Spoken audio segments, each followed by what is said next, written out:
अस्सलाम वालेकुम। Spanish driving licence की एक और क्लास के साथ मैं हूं विकास अकरम। दोस्तों, आज की इस वीडियो में हम 10 सवालात देखेंगे जो कि हैं seguridad pasiva के ऊपर। अगर आपको याद हो, पिछली वीडियो हमारी थी seguridad activa के ऊपर। ये उन चीज़ों के ऊपर थी जो हमें एक्सीडेंट से बचाने में काम आती हैं, जैसा कि गाड़ी के टायर, ब्रेकें या जो गाड़ी की चासीस वगैरह। लेकिन इस वीडियो में हम देखेंगे 10 क्वेश्चन seguridad pasiva के ऊपर। ये वो एलिमेंट्स होते हैं, ये वो चीज़ें होती हैं जो एक दफ़ा एक्सीडेंट हो जाता है तो फिर हमें ये ज़्यादा से ज़्यादा नुकसान से बचाती हैं। तो आइए आगाज करते हैं आज की क्लास का। और हमारा पहला क्वेश्चन है, si en una motocicleta, अगर एक मोटरसाइकिल में el pasajero circula sin casco, जिसको साथ बिठाया होता है उसने हेलमेट नहीं पहना हुआ, मतलब जो मोटरसाइकिल चला रहा है उसके साथ जो बैठा हुआ है उसने हेलमेट नहीं पहना हुआ। de quién es la responsabilidad, ये किसकी जिम्मेदारी है? Option A del titular del vehículo, जो गाड़ी का मालिक है। Option B del conductor, driver की। और ऑप्शन सी del acompañante, जिसने पहना नहीं हुआ। तो इसका सही जवाब है ऑप्शन बी। जो ड्राइवर है उसकी जिम्मेदारी है कि मोटरसाइकिल पे जो उसके साथ बैठेगा वो हेलमेट पहने।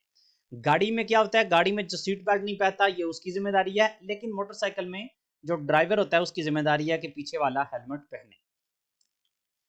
अगला सवाल कह रहा है, los conductores y los pasajeros de los vehículos que realizan servicios de urgencia, driver और पैसेंजर्स जो कि इमरजेंसी में काम करने वाली गाड़ियों में सफ़र करते हैं, एम्बुलेंस कह लें या जो फायर ब्रिगेड वाले होते हैं, तो इस तरह की जो गाड़ियां, इनके जो ड्राइवर हैं और इनमें जो दूसरे लोग सफ़र करते हैं, están obligados a abrocharse el cinturón de seguridad cuando circulan dentro de poblado, तो क्या उनके लिए लाजमी है कि वो सीट बेल्ट पहने जब वो आबादी के अंदर सफ़र कर रहे हों?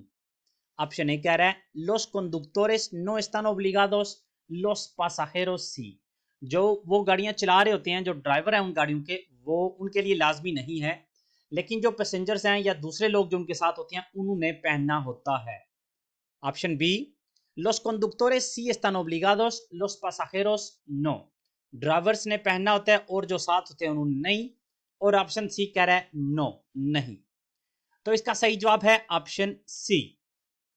जो इमरजेंसी सर्विस वाले होती हैं, क्योंकि वो इमरजेंसी में होते हैं, उनके लिए आबादी में, पोब्लादो में, डेंट्रो दे पोब्लादो, उनके लिए लाजमी नहीं कि वो सीट बेल्ट पहने, लेकिन अगर fuera de पोब्लादो की बात हो, आबादी से बाहर, तो वहां उन्हें पहनने होते हैं, लेकिन आबादी के अंदर लाजमी नहीं। अगला सवाल, la cinta torácica del cinturón de seguridad puede provocar lesiones graves durante un accidente si se coloca, ये जो सीट बेल्ट का ये जो हिस्सा होता है, cinta होती है जो, ये हमारे जिस्म में जो वो ये जख्म कर सकती है या उसके अगेंस्ट जा सकती है, बचाने के बजाय नुकसान कर सकती है एक्सीडेंट की सूरत में अगर इसे पहना जाए। ऑप्शन ए सोब्रे एल ओम्ब्रो, आपने जो आपका उम्र है, जो आपका कंधा है, इसके ऊपर से अगर आप इसको बांधेंगे तो ये खतरनाक हो सकती है। ऑप्शन बी सोब्रेल क्वेयो और सोब्रेल पेचो, आपका ये जो गर्दन है इसके ऊपर या अपनी चेस्ट के ऊपर इसको अगर पहनेंगे तो फिर भी ये खतरनाक हो सकती है। और ऑप्शन सी सोब्रेला क्लाविकुला, क्लाविकुला होता है ये मुंह का नीचे वाला हिस्सा। तो इसका सही जवाब है ऑप्शन बी। सीट बेल्ट को कहां से गुजरना होता है? सीट बेल्ट को आपके जो आपका उम्र है, जो आपका कंधा है, उसके ऊपर, जाहिर सी बात है एक्सीडेंट की सूरत में उसने अपने जिस्म को पकड़ के रखना होता है, तो ऐसी जगह जहां पे हड्डी हो, जिस तरह ये उम्र है, ये हमारा जो कंधा होता है, तो इसके ऊपर से होना चाहिए। अगर हम इसको अपनी गर्दन के साथ से दूसरी साइड पे लेके जाएंगे तो ये खतरनाक हो सकता है, क्योंकि एक्सीडेंट की सूरत में ये आपकी गर्दन को नुकसान पहुंचा सकता है।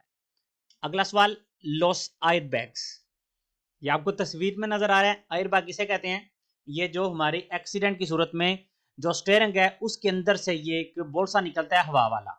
entre otras funciones protegen de, इनका जो काम होता है उनमें से, मतलब बहुत सारे ये कामों के लिए इस्तेमाल होते हैं, लेकिन मेन इनका क्या होता है? ऑप्शन ए एल इफेक्टो सबमारिनो, ये जो हम अपने सीट बेल्ट, जो हमारा सीट बेल्ट है उसके नीचे से जब बंदा चला जाता है, आगे चला जाता है एक्सीडेंट की सूरत में, उससे बचाता है।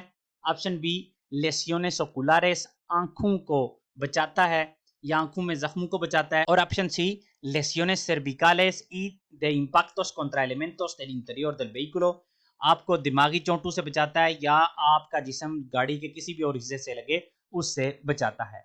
तो इसका सही जवाब क्या है? इसका सही जवाब है ऑप्शन सी। बिल्कुल, ये एयरबैग का जो एक फंक्शन, जो मेन उसका काम होता है, ये आपको आपके सर में चोट ना लगे, लेसियोनेस सर्विकालिस ना हो, मतलब दिमागी तौर पे आपको नुकसान ना हो, चोट चोट ना लगे, और उसके साथ साथ आपका जिस्म गाड़ी के दूसरे हिस्सों में जाके ना लगे। तो ये इसका काम होता है कि आपको वहां पे बचाना। ऑप्शन सी है इसका सही जवाब। अगला सवाल है, ¿es eficaz el airbag en el caso de que los ocupantes del vehículo no utilicen el cinturón de seguridad? तो क्या एयरबैग अपना काम करेगा अगर जो गाड़ी में बैठे हुए हैं उन्होंने सीट बेल्ट नहीं पहना हुआ? ऑप्शन ए कह रहा है no, y puede provocar graves lesiones, नहीं, और इससे ज्यादा नुकसान हो सकता है। Option B C pero solo para el conductor, हाँ लेकिन सिर्फ और सिर्फ ड्राइवर के लिए। और ऑप्शन सी कह रहा है सी, मतलब ये खतरनाक हो सकता है, सॉरी ये एफिकास है। तो इसका सही जवाब क्या है? क्योंकि सवाल था इस एफिकास एयर बैग, अगर गाड़ी में जो बैठे हुए उन्होंने सीट बेल्ट नहीं पहना हुआ तो क्या ये एफिकास है, क्या ये अपना काम करेगा? तो इसका सही जवाब है ऑप्शन ए नहीं, क्योंकि जो एयर बैग होता है ये सीट बेल्ट के साथ काम करता है, अलग से इसका कोई काम नहीं। क्योंकि अगर आप सीट बेल्ट नहीं पहनते और एक्सीडेंट की सूरत में आप मतलब अपनी जगह से दूसरी जगह जा गिरते हैं तो एयर बैग वहां पे तो आपको प्रोटेक्ट नहीं कर सकेगा, क्योंकि उसकी तो पोजीशन ऐसी है कि आप ड्राइविंग सीट पे या जहां पे आप लगे हुए हैं बैठे हुए हैं वहां से आपको सर को और आपके चेहरे को जो है ना वो ये बचाता है किसी भी इम्पैक्टों से।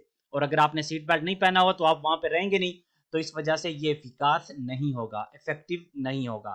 इसलिए ऑप्शन ए है इसका सही जवाब। अगला सवाल कह रहा है उन निño के मीदे más de 1.35, मतलब 135 सेंटीमीटर से ज्यादा लंबा है एक बच्चा, puede viajar en los asientos delanteros, तो क्या आगे वाली सीटों पे वो बैठ के सफर कर सकता है? ऑप्शन ए कह रहा है नो इन ningún caso, किसी सूरत में भी नहीं।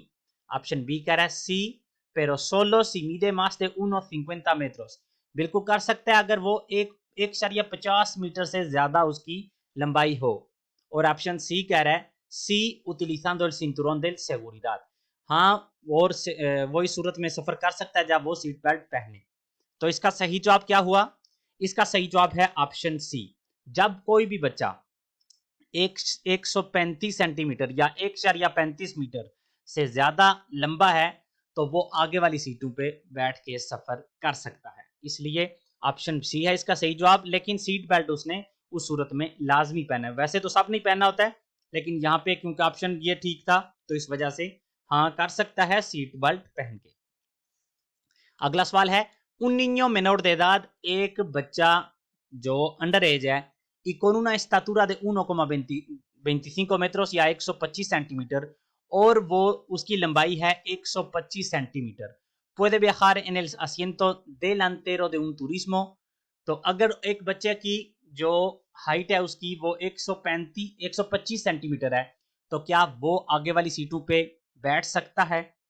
तो यहाँ पे कोई और चीज नहीं पूछी जा रही, सिर्फ ये हमसे पूछा जा रहा है कि वो 125 है, कोई एक्स्ट्रा इंफॉर्मेशन नहीं दे रहे। तो हमने नॉर्मा जनरल देखना है कि वो क्या कहता है, 125 सेंटीमीटर वाला कर सकता है आगे वाली सीटों पे सफर या नहीं। तो ऑप्शन ए कह रहा है सी siempre que lleve el cinturón de seguridad, हाँ अगर वो सीट बेल्ट पहने तो बिल्कुल कर सकता है।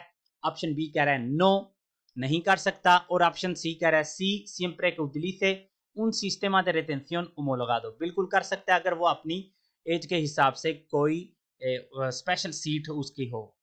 तो ये सवाल थोड़ी बहुत कंफ्यूजन पैदा कर सकता है, क्योंकि जब आप देखते हैं कि उसने सीट बेल्ट पहना हो तो बंदा शक में पड़ जाता है कि शायद यही सही जवाब हो। या ऑप्शन सी जो कह रहा है कि अगर उसमें एक अपनी तय के हिसाब से उसकी कोई सीट, उसकी कोई स्पेशल सीट है तो फिर वो बैठ सकता होगा। लेकिन आपने सिर्फ एक चीज अपने जहन में रखनी है, नॉर्मा जनरल ये कहता है कोई भी बच्चा जो 135 सेंटीमीटर से छोटा होगा, उसकी हाइट उससे कम होगी तो वो आगे वाली सीटों पे बैठ के सफर नहीं कर सकता। इस वजह से इसका सही जवाब है ऑप्शन बी, नो नहीं कर सकता। सीट बेल्ट पहने या अपनी सीट अलग से रखे या ना रखे, नहीं कर सकता। अगला सवाल कह रहा है un casco integral। un casco integral कौन सा होता है? ये जो आपको पिक्चर में नजर आ रहा है, जो कि सर के ऊपर से भी होता है और बिल्कुल सामने मतलब चेहरे के सामने भी उसका हिस्सा होता है। इसे कहते हैं कास्को इंटेग्रल। के पार्टेस प्रोटेगे, कौन कौन से जिस्म के हिस्सों को प्रोटेक्ट करता है? ऑप्शन ए únicamente la parte trasera del cráneo, सिर्फ और सिर्फ सर के पीछे वाला हिस्सा। ऑप्शन बी कह रहा है सोलो ला पार्टे सुपेरियर del cráneo, सिर्फ और सिर्फ सर के ऊपर वाला हिस्सा।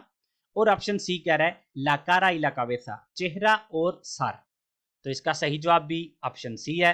ये तो बहुत कॉमन सेंस का क्वेश्चन था, क्योंकि ये सामने चेहरे की तरफ भी आता है, तो इस वजह से ये सर को तो प्रोटेक्ट करता ही करता है, साथ में ये चेहरे को भी प्रोटेक्ट करता है।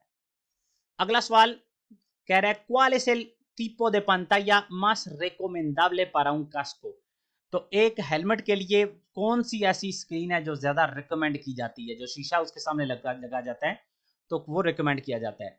ऑप्शन ए कह रहा है pantallas oscuras, जो मतलब ओस्कुरस कहते हैं गाढ़े रंग के जो कलर्स होते हैं, तो इस तरह का एक शीशा। ऑप्शन बी कह रहा है pantalla antibao।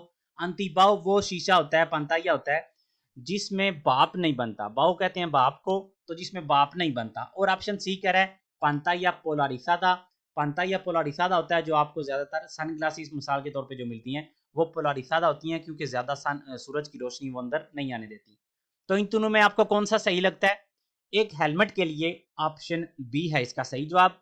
जो रेकमेंड किया जाता है कि उसका जो शीशा उसके सामने होता है वो अंतिबाओ हो। अंतिबाओ मतलब उसमें बाप ना बने। अगर आपने मोटरसाइकिल जिंदगी में कहीं चलाया या हेलमेट पहना है तो आपको पता होगा कि ये बहुत ज्यादा मसला करता है, जो बाप बन जाती है उसके अंदर। तो इस वजह से रिकमेंड किया जाता है कि अंतिबाओ आपका जो शीशा हो। और आज का हमारा आखिरी सवाल, la función principal de los sistemas de seguridad pasiva de un vehículo consiste en। जो गाड़ी का जो seguridad pasiva है उसमें जितनी भी चीजें आती हैं उनका मेन मकसद क्या होता है?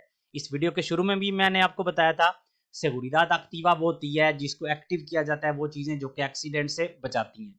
और seguridad pasiva वो सारी चीजें होती हैं जो एक्सीडेंट हो जाने की सूरत में कम से कम नुकसान करती हैं। तो देखते हैं इसी हवाले से सही जवाब इसका कौन सा है। ऑप्शन ए कह रहे हैं evitar o disminuir los daños que se produzcan en caso de accidente, बचाना या कम करना उन नुकसानात से जो कि एक्सीडेंट की सूरत में होते हैं। ऑप्शन बी कह रहा है la misma que la de los elementos de seguridad activa, वही फंक्शंस हैं इनके या वही काम है जो कि seguridad activa के हैं। और ऑप्शन सी कह रहा है evitar que se produzcan accidentes, इनका काम है कि एक्सीडेंट से बचाया जाए। तो इसका सही जवाब कौन सा हुआ? सही जवाब है इसका ऑप्शन ए। इनका काम होता है, इनका फंक्शन होता है कि जो अगर एक्सीडेंट हो जाता है तो किसी भी नुकसान से बचाया जाए या कम से कम नुकसान हो। ऑप्शन ए है इसका सही जवाब। और इसके साथ हमारी आज की क्लास जिसमें थे 10 सवालात seguridad pasiva के ऊपर, उसका होता है इख्तिताम। उम्मीद करता हूं कि आपको आज की क्लास पसंद आई होगी और बहुत कुछ आपको सीखने को मिला होगा। मिलते हैं अगली वीडियो में इंशाल्लाह कुछ नए क्वेश्चंस के साथ, तब तक के लिए अल्लाह हाफिज।